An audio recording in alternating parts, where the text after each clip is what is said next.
For years, he was an informant spilling the secrets of the Chicago mob to the FBI. The story of Red Wemette. I was told by some people at the time that he put out $1 million contract on my head.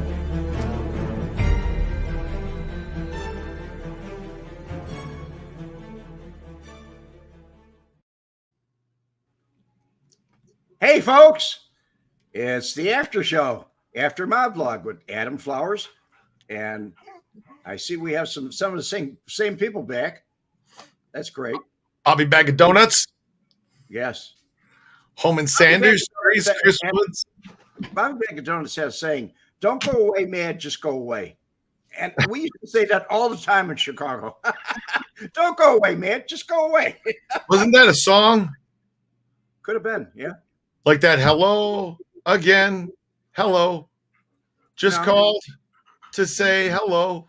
Just called to say I love you. That name of the song. No. There's a song there. All right, let's talk about what are we talking about today on the after party? We are talking about coin-operated amusement machines like Pac-Man or like all the different ones that they had over the years. I mean, there was plenty of them. And I went through them. A lot of people went through them. I don't know if you folks remember them. If you're all, they used to put them in taverns. They put them in game rooms. They started in 1976 in Chicago because they were outlawed, pinball machines. And all of a sudden they came in. And what took over from later on was poker games, Joker poker. Yeah, Joker poker, huh? Yes. I remember. That kind of dominated them. I mean, the old games that we used to play on, where you had the arms and asteroids and all the other games, there were so many of them. There really were. And they were very prevalent after 1976. They kept getting better and better and better, different generations. I think Pac-Man started out with Pac-Man, then it went to Pac-Man 2, then it went to Miss Pac-Man, then Miss Pac-Man 2. Yeah. I used to play the hell out of those things. I loved them. Now the first computer system that you ever had, because you got big into because you were in the electronics and you had to be in for your store, right? Your arcade. For the peep shows, yeah. Right. So yeah, so you were the one who showed up. You were the guy who showed up at the CES convention, right? Correct. Yeah. But also I did business with a company in Japan. I'd order direct from Japan. So I didn't have to actually deal with the vendors in between. Got it. You cut out the middleman. Smart guy. Right. Anytime you can, that's the way to do it. So I was a wholesaler. I was a businessman. I give the business name, which was at that time it was called Chicago's Old Town Video. And I'd say, okay, so they didn't know it was a porn shop. They didn't care. All they knew was they were selling to me. That's all. Right. All right. We're on video games. We're going to talk video games, Red. But quickly, we just got done with the Bob Cooley thing, and a lot of people are still interested, and there's some lingering questions. But real quick, do you think that the Sean Penn lawyer character in Carlito's Way was loosely based on or inspired by Bob Cooley? No, I don't think it was based on it because it was New York, but the truth of the matter is it's very close to reality, except Cooley didn't have the nerve to go out and kill somebody. He would never shoot somebody like the guy Sean Pender did in the movie. Right.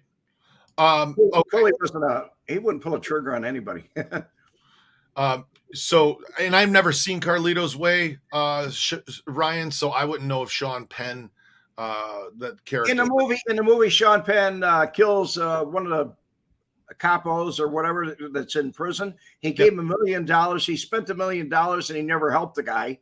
And the guy gets mad. So he tells him, okay, we're going to help you escape. And they go out there. It's on Rikers Island. It's floating on the river, whatever. And they go out there, and as he's getting on the boat, he kills him.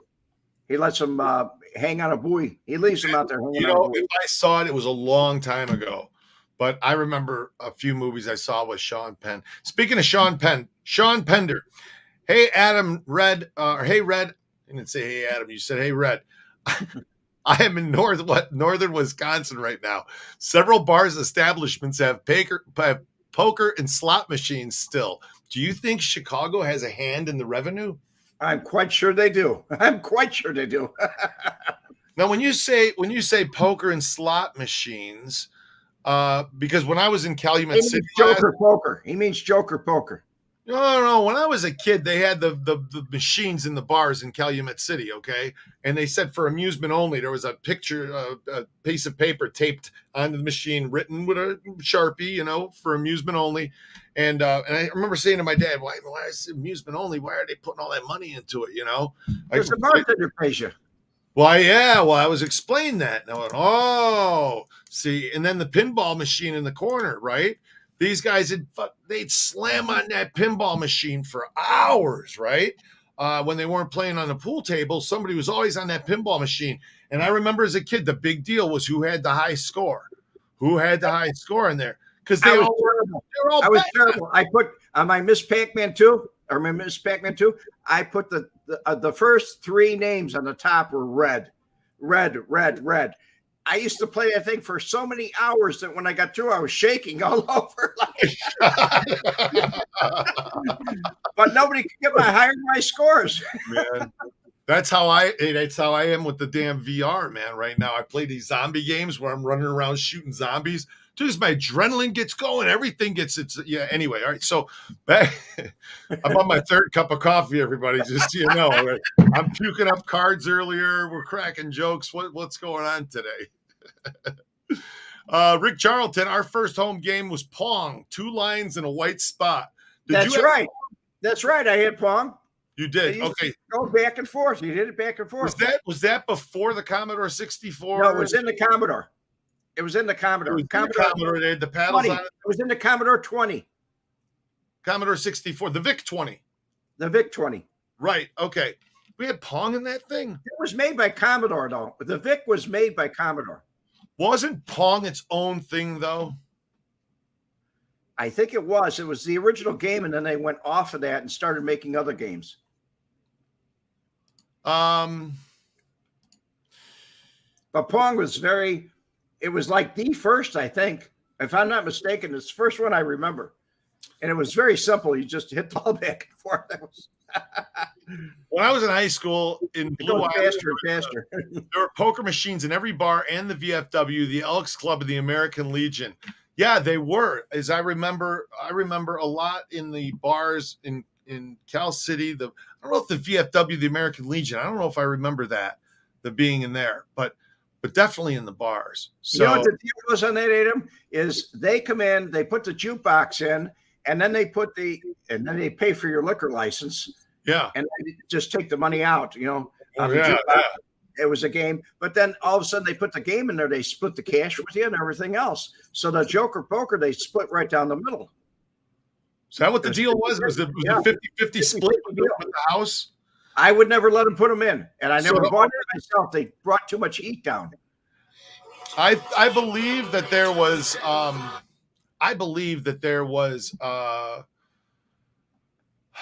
Pong was a standalone game. All right, so yeah, Pong was a standalone game. Pong had its own machines and bars. It was its own thing, and you remember machines and bars, but it was a home game too. Right. Now they built it into the Atari because I remember the paddles that you would twist. There were 2 types of controllers when I was a kid. There were the Atari 2600, whatever, had a ball, like a twisty knob with a button on the side or a button on both sides and a twisty knob. And then there was the joystick and a button. The button. Right. Those were the 2. Okay. So those were the that's how I remember it being. And then like the VIC 20, I remember Spaceship Landing game where you landed a spaceship. That was later. That was much later. In the VIC 20. That was much later than the VIC 20. You're talking about the Commodore 64. All right, so was a Pong coin operated? Scott H is saying this. Pong was coin operated. Yes, so it was the very first game. It was just the ball went back and forth, and you had to for a quarter. It's like the old shuffleboard games, where they used to have the metal things where they slide them. Right. It's like that. I mean, people used to play them. The pool tables were outfit owned as well in the bars. Oh yeah. I talked about that with the place by Jimmy Kozo, right next door to him, the Puerto Rican tavern that he didn't like. I told Little Tony, I told little Tony, I said, get your machines out of there. And he said, I got 2 pool tables in there. I'm making X amount of dollars in there. I said, they ain't going to be there. That place is going up. And he said, nah, they'll never do that to me. He lost all his machines. So Little Tony Zizzo. All right, so I'm just gonna verify all of this because not that I'm thinking anybody doesn't know. Verify it. I think Pong. They're saying Pong was Atari. It was. It was Atari built it, right? Yes, right. First computer game ever created. Who made it though? What was come on. I don't remember the name of the company. I remember the games. Pong. Atari developers. Okay, Atari. Yeah. Atari Japan Namco or Namco. I'm pretty sure it's Namco. That's why I said I got it from Japan. I bought all those things directly from Japan. Ah, okay, gotcha. Now going to some vendor like Bally Midwest or something like that. I got it from Japan. So, Fly Me to the Moon, Gerard. Jukebox were outfit controlled. The jukeboxes were too? All of them. Except mine. Mine was my own. Joey let me have my own machines. Anybody came around to me and said, oh, you got to have this or you got to have that. Get out of here. Sure. Atari had a Pong cartridge. And that spin the wheel thing, I think they made that specifically for that game, didn't they? Because it was the joystick to, you'd rather spin I took my joystick and took it apart and screwed it into a piece of plywood so that it wouldn't move around so much with the cord. Wow. They had cords on them. Ex-cop. Hi, Red and Adam. Jukeboxes and slots controlled by mob. Pool tables to your right. Later, poker machines. Right. Joker poker. They still have shuffleboard at Tunes on the north side. Shuffleboard. Is that with the pucks where you slide the pucks down to the long wooden table and you got to knock the other? You got red and blue pucks. And you put the stuff on the table. They give you a can of the you throw the like it's kind of wax or something, right? Yeah. But you didn't have to pay to play that. Yeah, you did. You did. Yeah. The one I had, you did. If it didn't make money, I didn't put it in there. Except for the dartboard. I had a dartboard in there where they fan darts where you can throw dart. Yeah. I still have the Atari Pong cartridge and console. Luminous Grin still has it. Was it Dearborn? Online, Adam, it's worth a fortune, right? They're on eBay. Oh yeah, no, I mean that's definitely worth something. Yeah, I couldn't even imagine if they're Pong original Pong. Yes, I do. Chronic Smoke. I do remember. The bowling games where they put salt on the table to help the puck slide. Yeah. Was it salt? Is that what it is? Salt that they put on there? It wasn't salt. It was something like salt. Some kind of what do they put on shuffleboards? What's that stuff called? We used to wax the tables. Was that the company? Dearborn Amusements? Philip. That was one of them, yeah. Dearborn Amusement. Yeah. That was one right by me. Another one was Stern Amusement. STERN, Stern, and Dearborn, and Apex. Apex Amusement. That was Gussie Alex. Jim Magnifici. A friend bought a bar in Lake of the Ozarks on the Strip. The mob from Kansas City came in and made him get machines through them. He didn't last long. Yeah. Wow. Everything coin operated. Jukebox, cigarette machines, pool tables, etc. was controlled by the outfit. Except in my places. In my places, we didn't do that. I had my own machines. I didn't split with anybody. Joey made it that way. If somebody tried to lean on me, nobody leaned on me.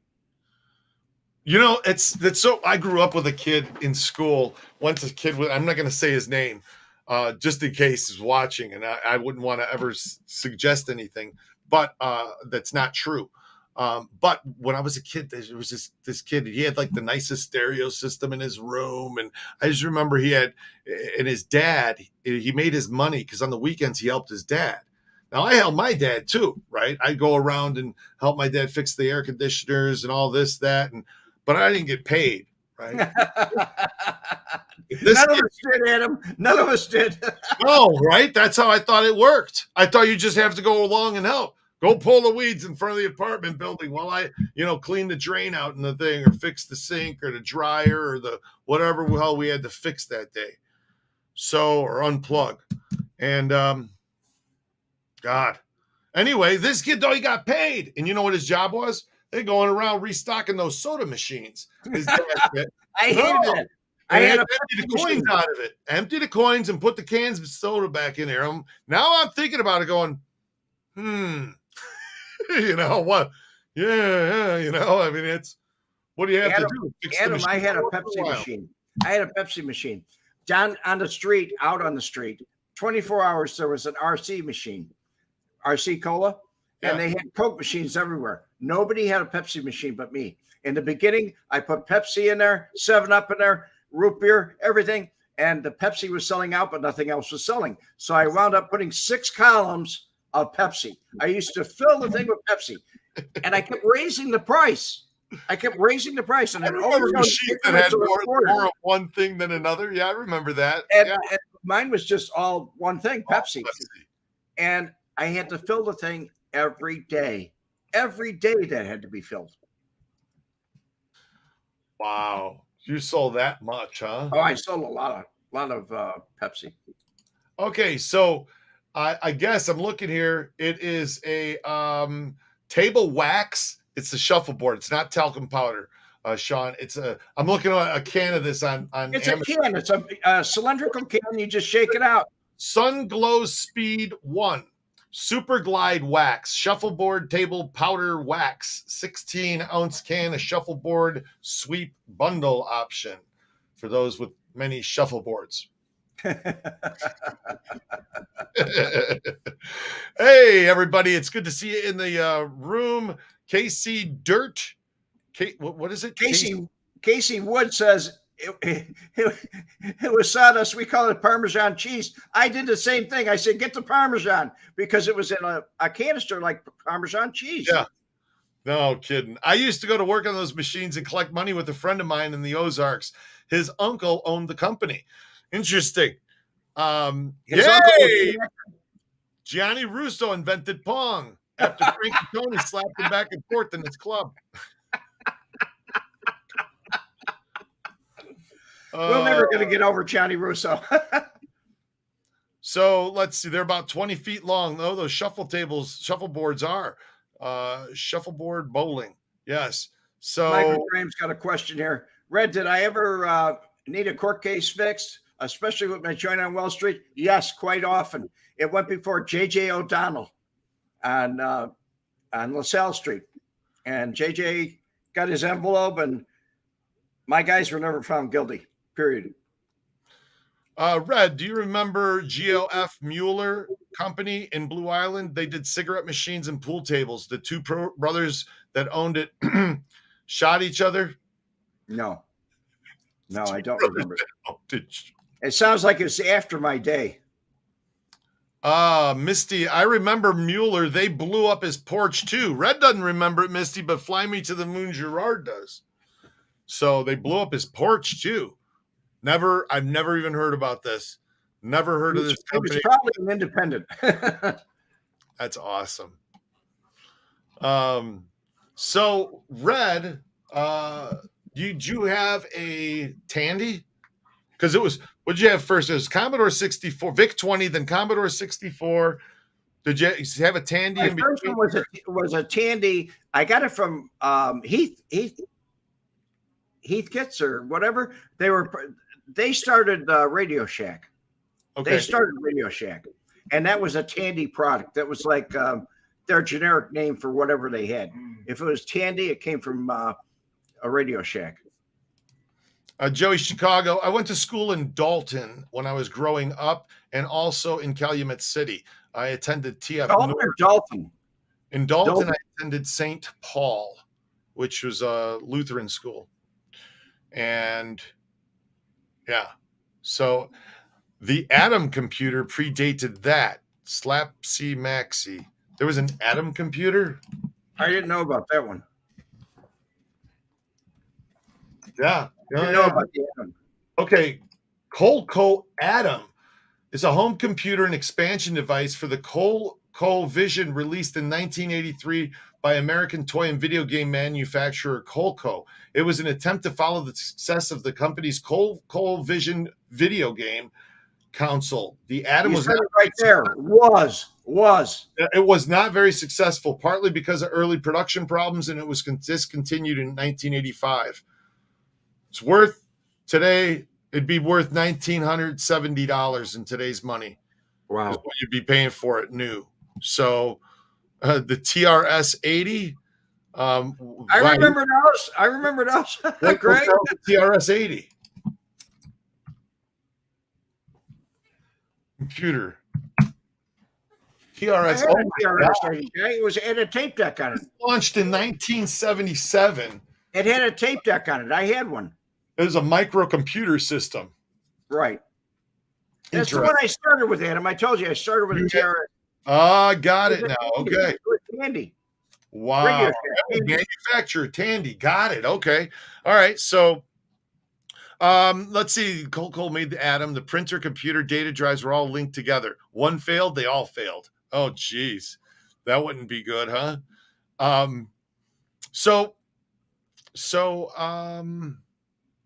Chronic Smoke. I was the shuffleboard champ at Carolina Alcohol Treatment Center in 1982. Well, congratulations, Chronic Smoke. It's good to be the shuffleboard champ, you know. Why not? It's good to be the champ of everything. Shuffleboard champ, Carolina. Whatever school Adam went to didn't teach him spelling and proper pronunciation. Bill, that is so true. It is so true. Go to the Catholic school, I can tell you that much. Those nuns would have been slapping his knuckles so many times. Coleco. Oh, geez, the hell is the matter with me? Coleco. Oh, my God, Coleco. What am I assuming? I remember the Coleco. Yeah, that I haven't heard that word in forever. See, so long I haven't said it. My friend Eric had a Coleco. Yeah. Yeah. Then when we graduated, we graduated to a 286 computer. Okay. Then you could buy all kinds of what do they call them? 3.5 floppies or 5 1/4 floppies of games you could put on them. They were first 5 1/4, then 3.5, the little ones. I like those. Wow. I remember people lining up to play Galaga. I had Galaga game system. Yeah. Intellivision game console. I've never heard of Intellivision game. There must have been a whole bunch at the start of this thing. That was in the 70s. It really blossomed. Yeah. I mean, these guys literally were building these things out of their garages. You know, and guess what? That's when they were building Apple computers, and I was in Chicago, and they were building it out of garages. And I thought it would never do anything. It was never going to go anywhere. Yeah.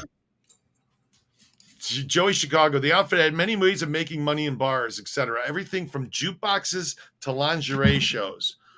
Yeah. All right. Now, hold up a second. Because when I was a kid, let me tell you, when I was a kid, I shouldn't tell that story. My mom listens to this. Yes. Be careful. How did the lingerie shows in the bars make money? How did the mob make money off of that? I'm having deja vu right now. More people would come in and more people would drink. Well, yeah, but how would okay. It was a way to get more people into the bar. Draw people in. An attraction. They would pay the girls were being paid by the bar. Yes. And then the girls made money selling their products. Actually, it was an entertainment agency, like the Berwyn Entertainment Agency in Chicago. Yeah. It was the Berwyn Entertainment Agency. They used to bring the girls in, and then they would do the show. Huh. I used them quite a few times. Phil Amato's son used to be involved in that. Coffee. I am Julie. Okay. Sorry. I'm sorry. I was making a joke. Julie. Yeah, okay. It's Galaga. It's Galaga. Did I say Galaga? Galaga. Galacta. I give up. I'm done. Galaga. Space Invaders. Tetris. We made a Joey Iupa. We made them pay. We made them pay us protection money. Yeah, right. Okay, Joey, calm down. ColecoVision competitor against Atari. Yeah, sex sells, Adam. No kidding. I worked at a strip club 4 years. I know sex sells.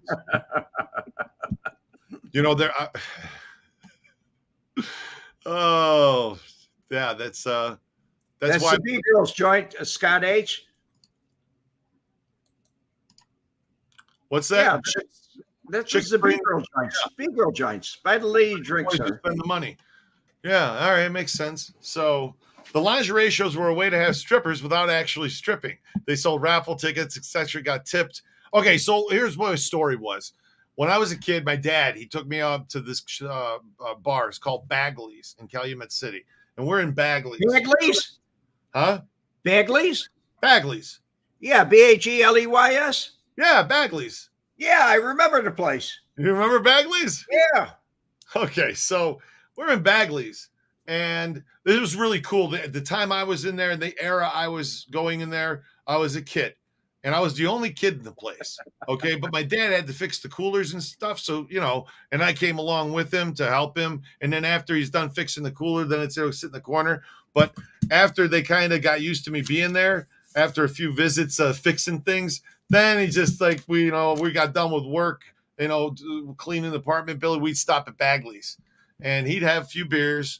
And I'd grab a roll of quarters and go down to the 7-Eleven down the way and play Akari Warriors, which was a video game at the time. Or I'd play the pinball machine, or I'd sit in the corner and I'd eat popcorn and get free soft drinks. Anyway, or play pool. That's where I learned to play pool. Anyway, we went in there one day. It was a weekend. It was a Friday night.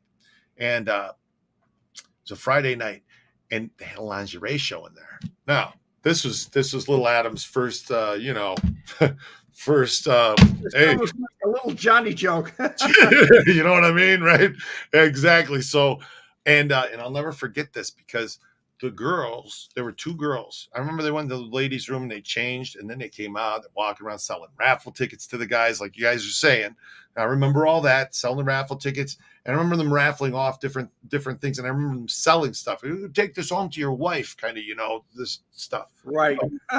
So the lady, she, like I said, I called her a lady. The stripper, she put her leg up, okay, because they were doing the garter giveaway. Right. And she let me take the garter off of her leg, okay? So my dad's like, don't ever tell your mother this, right? Because, I was like, hey, here we go. Don't ever tell your mother about this. Man, I had to hide that garter in my it was one of my prized possessions, man. I had that fucking thing. I was like, I got the fucking yeah. Anyway, that was the back story. Huh? 67 Vlad Steele says, all in places in Stone Park, Franklin Park, Melrose Park. Yes, all those places were taxed or owned by Louis Ubley that you're talking about. Stone Park, Franklin Park, Melrose Park. Right. Louis Ubley had those. Yeah. Red's correct about the lingerie shows. We had them at the place I worked. They drew people in, didn't they, buddy? Chris? You were afraid to stand up? No. Trace, how old were you? I was probably 12, 13. I'm going to put myself somewhere around 12. Yeah, 13. Like, right. I was probably 12 or 13. That's my guess. He's doing the best he can, Trace. It's a long time ago. You know what else happened in Bagley's? My dad was working on a cooler one day, and I was there was two guys sitting in a booth. There was only one booth in the place, and they were sitting there. And I just learned at Wayne's Trick Shop in Hammond, Indiana. I just learned a card trick where you basically you have somebody pick a card, except you know what. So, for instance, if I wanted you to pick the 8 of diamonds, I'd say, okay, Red, I'm going to riffle down the side. You just say stop anywhere you want, okay? And so I'll just go. When I go through, you say stop, okay? Ready? Stop. Right there? Yep. Okay, so you're going to take that card. And that card that you stopped at is the 7 of diamonds, okay? Right. So I learned how to do that. And so I went up to these guys and I said, here, let me, take a card, right? And the guy had a card. Now I knew what the card was, so I shuffled up the deck. Did you know that was the owner's booth? The owner always had Wait. So it was two guys. They were bikers. I'll never forget this. They were dressed like I had leather and the do-rags around their head. And I started throwing cards down on the table, right? And I get to the 7 of diamonds and I throw the card. So they're all face up, right? They're going face up, face up, face up, face up. And there's the 7 of diamonds. And then I throw 2 more down past it. And I said to the guys, I'll bet you $5. The next card that I turn over is going to be your card. Guy reached in his pocket, threw the $5 on the table. I picked the 7 of diamonds up off the table, turned it over, grabbed the guy's $5 and said, thanks. Oh, well, I get back down in the under the bar where my dad's working in the cooler, and I'm like, Dad, I got $5 off of those guys over there, right? What? How'd you do that? So I told him what I did, but it said, you swindled those men. You take that money back up and you give it back to them. So then he moved to Las Vegas, and now he's getting swindled ever since. So I went back to those guys at the booth, and I'm like, hey, guys, I'm like, here's your $5 back. I'm like, I was just a joke, you know. And they're like, no. They're like, you won it fair and square, kid. Here you go. And they wouldn't let me give it back, so I kept the $5. Nothing wrong Anyway, with that. yeah. The funniest thing that I ever did with Adam with card tricks is people were playing cards, right? Right. And they were betting on different things. And I went over, I didn't want to play cards anymore. So I told him, I'll bet you $50, a $50 bill. That was a lot of money back then. That I could cut the ace of spades. First try. And they put the deck on the table. I pulled out a slow knife and went boom, right through the cards and said, tell me I didn't cut the ace of spades. They all looked at me like, okay. I said, give me the 50. Give me the 50. Oh, that's True funny. story. True story. They never played cards. Funny, man. That's funny. William Davidson. When I worked as a part-time police officer, how many cops do we have watching this show, Red? Is that all we have? Is cops watching this thing? Well, we can't. The crooks, they're dead. When I worked part-time as a police officer for Palos Hills, we had 2 bars that did lingerie shows. This was in the mid-'80s. Red, Yes. Did you know what outfit bosses worked the southwest suburbs? Yes, Jimmy Couture. In the 80s, he was gone. He was killed. But then it would have been Taco. Okay. Albert Taco. Joey Chicago, same story here, Adam. I was about 16 and a friend just took me to a bar in North Lake with him. Girl walked up to me in lingerie and offered raffle tickets. My response was to ask what I would win. Actually, Joey, they won free drinks. They won free It had drinks. it had to have happened more than just me. William Kirchmayer, William prancing around in their underwear. What's not to love? Scott Ferguson, who's the next mob-related guy you'll try and make a few bucks off of? Terrible. Red has stories. Frank had stories. You have a boring stories from a failed entertainment career. Oh, Scott. Hey, Really? screw you, Scott. Give me a break here. Come on. Be a nice guy. All right. Julianne, my husband's a cop and he's watching. Great stories, Adam. Genetic memory forms. Time out, man. I like this one. My husband's a cop and he's watching. See, Julianne. How many cops? I swear, it's like a lot of police officers like this for some reason. Yes, they did. We have a contest on who could win the most garters. We'd wear them on our arms. Chris Wood, that's hilarious. That's true. That's true. Let's keep in mind that at 12 or 13 years old, Adam was over 6 feet tall. Well, you know, I it's true. I was a big kid. So, you know, yeah. Jason Klingner. Jason Klingner. Hey, Red Adam. Nobody wanted the free lingerie show garter or free drink. LOL. Of course not. No, you know what everybody wanted. Take it easy, Chris. We did. We all did. Bill wasn't a cop. He was a Navy shore patrolman. Oh, a shore patrol? Yeah. Great Lakes. Shore patrol. Yeah. North Chicago. I remember them. Gosh. Yeah. No, Joey Chicago. I guess Scott isn't a fan. But We used to have the Marine MPs, and then we had the Shore Patrol too of the Great Lakes. It was terrible. Double Yeah. duty. You have to. Yeah. Wow. So the bar on Lake was Chicago TRS has got something. It's got nothing to do with this. sure. Tony's Izzo. Tony's Izzo did mess up, but I knew him when he was little Tony. I'm talking about way back in the early 60s or mid 60s or late 60s. And he was a real nice guy. He was a really nice guy. He did screw up Chicago TRS. What happened to him though? He They said killed him. They killed him. Oh. Little Tony. He was murdered. Seems like that happens a lot though in this life, people I don't know what it was over, but he was he graduated from the jukeboxes to something else, and eventually they killed him. Uh-huh. Tony told me a story. Little Tony told me a story one time about a guy by the name of Nick D'Alessandro. And what Nick D'Alessandro did was when Marshall Cofano was gone, he was out in Vegas. He was collecting all the money from all these gay businesses he owned. He owned a lot of them, like 9 or 10.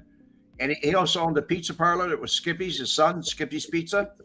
It was around Diversey, Clarkson Diversey in that area. And Marshall came home and he had no income. So he went to collect the income with these two heavyweights, right? Mm-hmm. And Tony ran into me and told me, he said, man, he said, did you hear what they did to Nick? And I said, no, what'd they do to him? And he said, he was sitting on the floor with his legs crossed, crying. They had gone in and told him, we're going to kill your grandkids. Then we're going to kill your kids. Then we're going to kill your wife, and you're going to be last. So give us everything.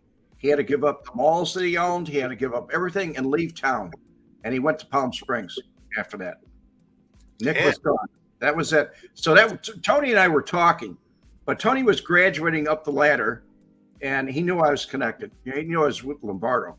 So it was like, at that time, I was way above him on the pecking, post or whatever. Chicago TRS said, I heard he was not paying up, skimming too much. He was.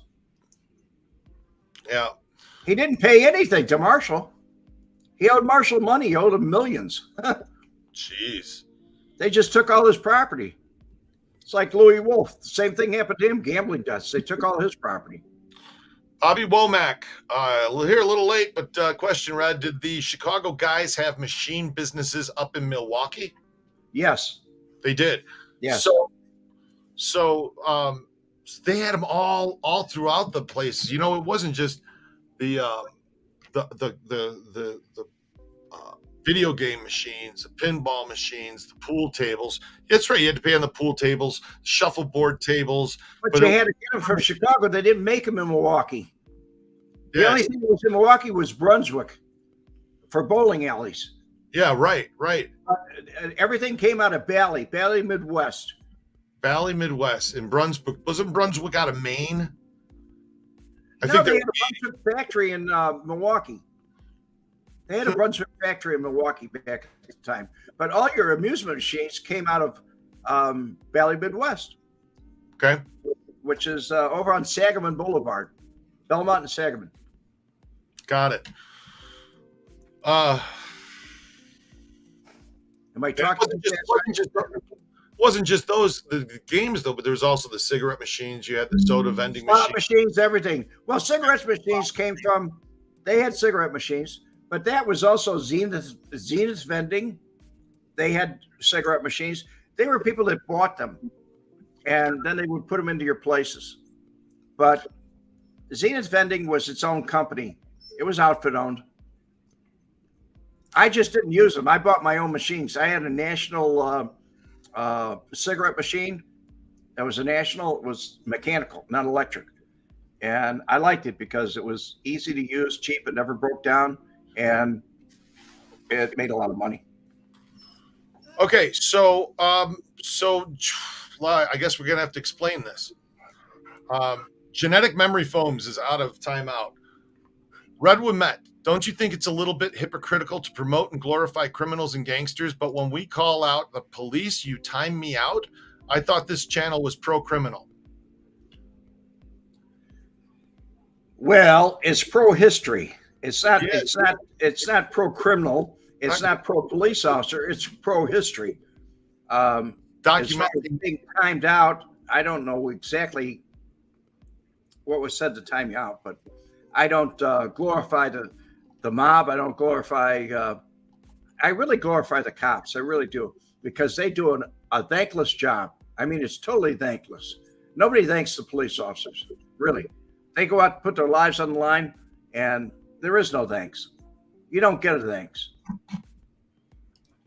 The victims, they don't thank you. Their families don't thank you. Nobody thanks you. The state's attorney, they don't thank you. Nobody thanks the police officers. You're doing your job.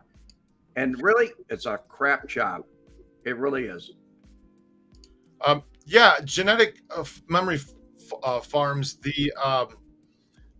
You're condemning all police with what you said. I'm the one who timed you out for 5 minutes, not Red. So nobody attacks it's just not what this channel's about. So no, it's about history. It's about I'm on my channel talking about my experiences and history of the mob, the outfit, the Chicago outfit. And that's why I created this after party with Adam. It's connected with Mob Vlog. Yeah, Adam and I did together. No criminals here. So no, not at all. Red just states the facts. There you have it. So you got it, Julie. Thank you, Julie. Explains it in case anybody else was wondering too. So people think that I do that on the mob tour as well. They think that the mob tour is all about glorifying the criminals, and it's not. Mm-hmm. And I say it during the tour. I say I'm not glorifying any of these guys. They all did bad things. They all hurt people directly and indirectly, financially, emotionally, and physically. Anybody that has a comment like that, this fellow that had the comment like that, anybody that has a comment like that did not read my book. I'll tell you that much. Yeah, guys, buy Red's book. Be sure to go to redwemette.com and hit the like button. You get it autographed. Right? Put the like button. You have to. Genetic memory farms. Are you try Inc. This isn't glorifying the criminal elements of Chicago, and you think this isn't glorifying the criminal elements of Chicago, New York? No. I don't think so at all. You didn't read my book either, guy. What we're talking about what happened, what took place. It's history. Right. That's what it is. And most of the people in here are, occasionally they have the mopey waiter too once in a while. If we got to have Anthony on again soon, we need to do that soon. We figure out what your schedule is, Anthony, so we can do a Redman's Day. And people would love to see you again, fun. Anthony. You're great. It'd be fun. So chronic smoke. Red is solid information. Definitely solid. You can you can talk about cowboys and Indians. So what? Exactly. You're talking about it's nothing's black and white. It's all in the gray. Thanks, Michael. Bally Midway was in Franklin Park. I was one of the first people to play Pac-Man because I had a friend who got a testing machine to take home. No kidding. That's pretty cool, man. That is cool. That's pretty cool. So, Trace has a good comment here. Trace, sure. And Mr. Cullotta did those videos to get things off his chest. He said he was not proud of what he did. No, it's exactly that. Again, what we did on Mob Vlog, originally Coffee with Cullotta, documenting that's what it was. Frank, we'd get done with tours and Frank would sit in the pepper mill. We'd have lunch and he'd tell me story after story about this guy, that guy. And I'm going, this isn't in any of your books. Like, we need to. So anyway, is there anybody still doing juice loans on the street today, Red? I don't know. I'm not on the street. There are. It's called those payday loan stores. You ever going? They wrote laws. These politicians, they took the loan sharking from the outfit. You go to those payday loan places and you can get a loan. They're going to charge you just as much in the interest as what the outfit would charge. So that's what's going on. It's like saying, is there a mob today? You're all in Washington, D.C., District of Criminals.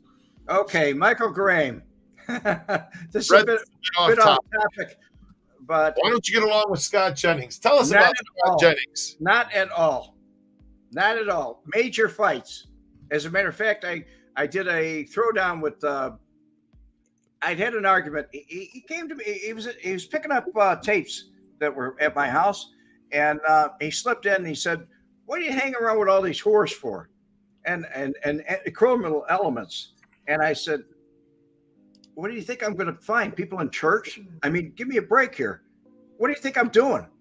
And so he said something to the effect I was messed up, and he left. And I thought about it and said, that's it. I'm taking the cameras out. I'm taking everything out in the middle of the night. Paul Pansco was there. Paul Penis Pansco. He was with me. He was working in the Italian beef stand, the hot dog stand, right? And so Frank was coming around too, Schweiss, right? And so I picked all the machinery up and put it into my car. Actually, Peanuts did. We dismantled everything. Everything belonged to the FBI. Brought it out to the North RA. Called him in the middle of the night. Says, it's emergency. Meet me at the North RA. Patched me through to his home. I did. I got there. After I got there, it was the middle of the night. He had his T-shirt on. He was wearing his, what do you call them? Sweats on the bottom. Mm-hmm. Just like bedwear, right? And he's in the car. We load his car with the equipment and I leave. His boss calls me the next morning. Hi, how are you, Red? He's talking to me, small talk. And he says, what are you going to do? And I said, no, I'm through with him. I can't work with this guy. I cannot work with Scott, period. He's a liar. He's got a lot of problems, and I can't work with him. Now, when I wrote my book, I called Scott. He was a private investigator. I think he still is. But I sent him a copy of the transcript of my book because it talks about him. And he never responded. So I called him back after I sent him a transcript and I said, well, what'd you think?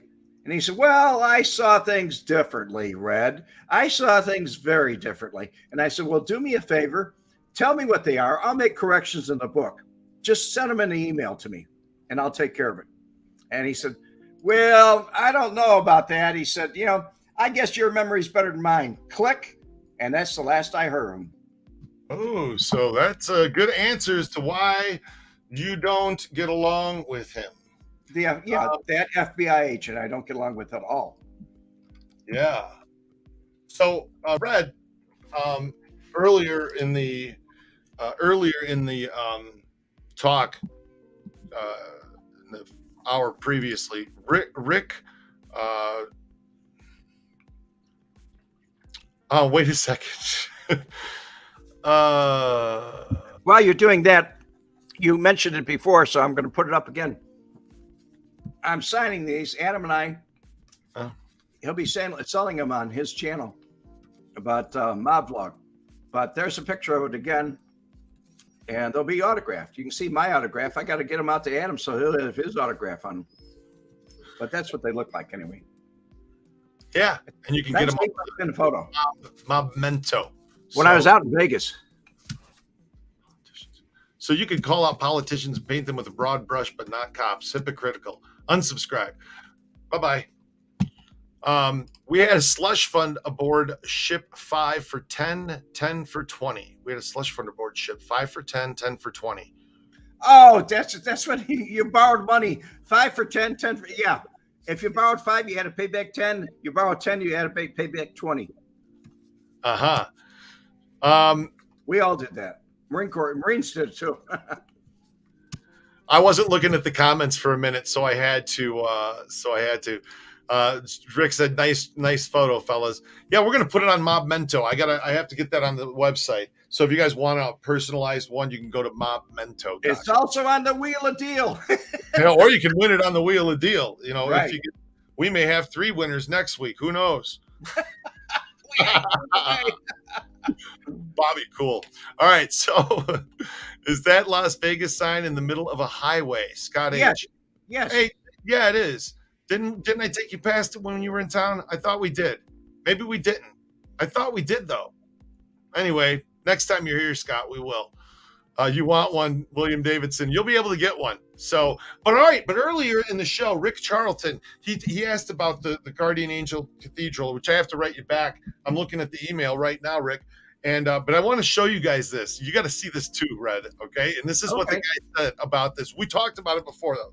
All right, there it is. Yeah. Now, at the very top, Lay is down.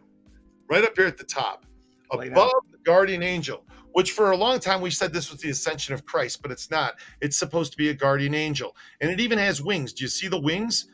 I look at it closely, and you see the wings. And then there's three people beneath it. They look like people, but if you look at them, they have black wings. Do you guys see the black wings that are like shadow wings? Okay, so Rick wrote this. This gentleman, he wrote a book. This guy wrote a book called Genesis 6. Genesis 6. What was the name? Genesis 6 book Genesis 6 conspiracy. No, so Genesis 6 conspiracy is the name of it. That's kind of hard to say. Genesis 6 conspiracy. Genesis 6, and I don't agree with it at all. Okay, so this Gary Wayne wrote that book, and he wrote to Rick, and here's what he said about this church. Rick Charlton, very Masonic and rebellious angels imagery for sure. No. The image is in a triangle. The image is in a triangle and or pyramid. You're correct that the conical cap above the top figure has the all-seeing eye of Satan. The being under the all-seeing eye has wings like an angel, and because it's worshipped, a fallen angel. Jesus does not have wings and is not an angel. This is a Gnostic concept and image. Even the three entities below have wings of angels versus humans. The building has 3 doors. That is typical triptych architecture of Gnostics and secret societies representing portals, the 3 doors down below there.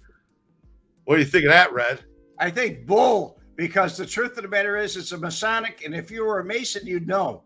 You would know the difference. Or if you ever studied Masonry, you'd know. It's not satanic at all. The all-seeing eye? No? No. It goes all the way back before Alexander the Great. The all-seeing eye, the Masonic, it goes all the way back.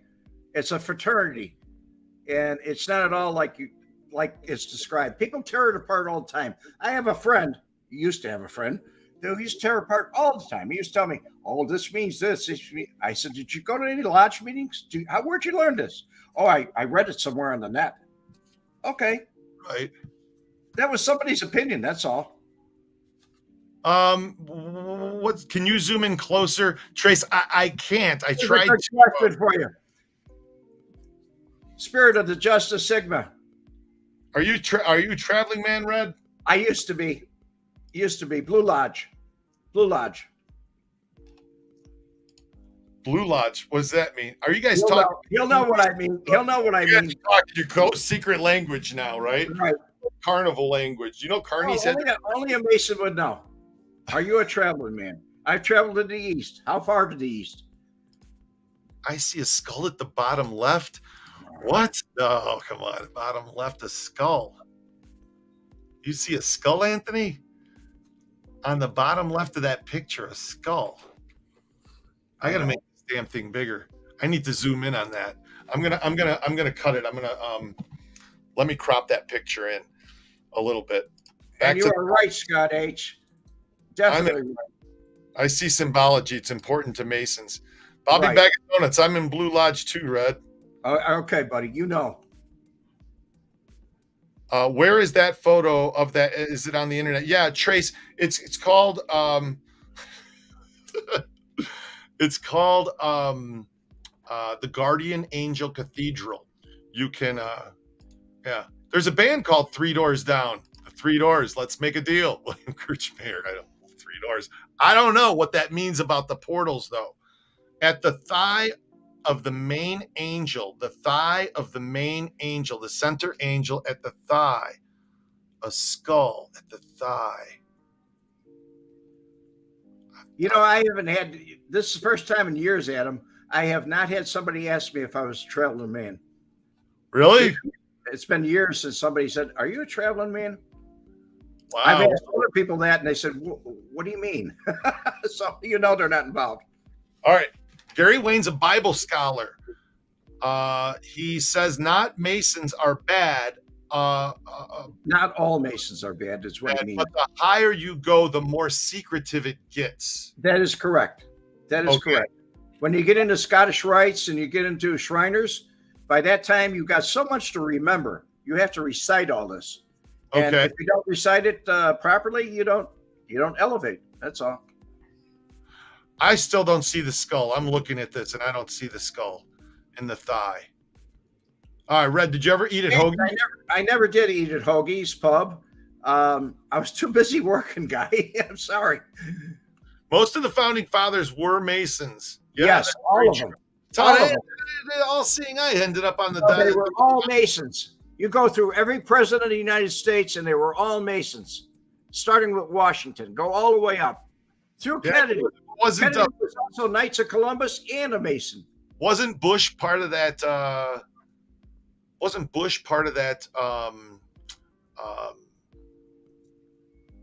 Skull and Bones or whatever? Oh, that's different. That's completely separate. Skull and Bones is a society in the university there. So Scott H. No, that's not fire around their feet. No, it's 3 words. They're in orange, and it's prayer, penance, and peace. That's correct. And that means something to some people. Other people, it doesn't mean anything to. Joey Chicago, did you own those places with the strippers behind the glass and the tokens? No, I did not have a place like that, and I was never in a place like that. I only saw that in the movies. They had a lot of them in New York. The Skull and Bones. I see that William Kirchmayer sees the skull. You guys are seeing the skull. I don't see the damn skull. I don't either. Really don't see it. No, I don't see the skull. Wow. How interesting, though. Outfit Boss has got a comment here. He says, isn't the Lions Club part of the Masons or something different? I would say there's a lot of Masons that belong to the Lions Club. It is a different thing, different organization completely. How do we get in Masonry? Spirit of justice. Professional wrestlers used to speak Carney back in the day, Adam. I want to learn how to speak Carney. I don't even know how to speak my own language, but I got to learn this Carney. This guy, no, my partner's friend, we were at a 4th of July party, and he started speaking Carney to me. I was like, I've never heard of this before. I mean, I knew what he was kind of doing, cutting the words up, but it was neat. So interesting.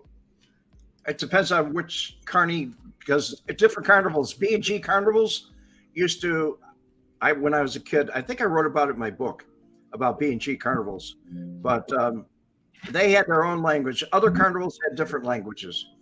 So, but Carneys could understand Carneys because it was colloquialisms, you know. Got it. It's pretty interesting. Oh, don't want to go here. I can't see the screen right now, Red. Okay. Rick Charlton says that goes along with George H. Bush and his 1,000 points of light in a new world order. I don't agree with you, Rick, but you have your own opinion. Well, Luminous Grin says, I'm confused as hell. Not all the founding fathers were Christians. Not that they were atheists. Franklin and others were deist. What's deist? They were all Masons. They were all Masons. They all belonged to Masonic Lodge. Every one of them. I did my research on that guy. Ah. It was part of my research in Blue Lodge. Sleeping on a stack of newspapers under a tilt-a-whirl never appealed to me, LOL. Jim Magnifici, the only Carney language you want to know is this a safe ride? The rigor. What a day. All right, well, I can't crop the picture. My Photoshop locked up on me. Sorry, guys. We'll do it next time. But it's been fun, Red, and it's been another hour. It really has already. Flies by, doesn't it? Yes, Flies it does. by. I want to thank all of you for stopping by. And really, Adam, thank you also. I really appreciate it. Hey, man, it's been good to see you. You enjoy the rest of your day. God bless everybody.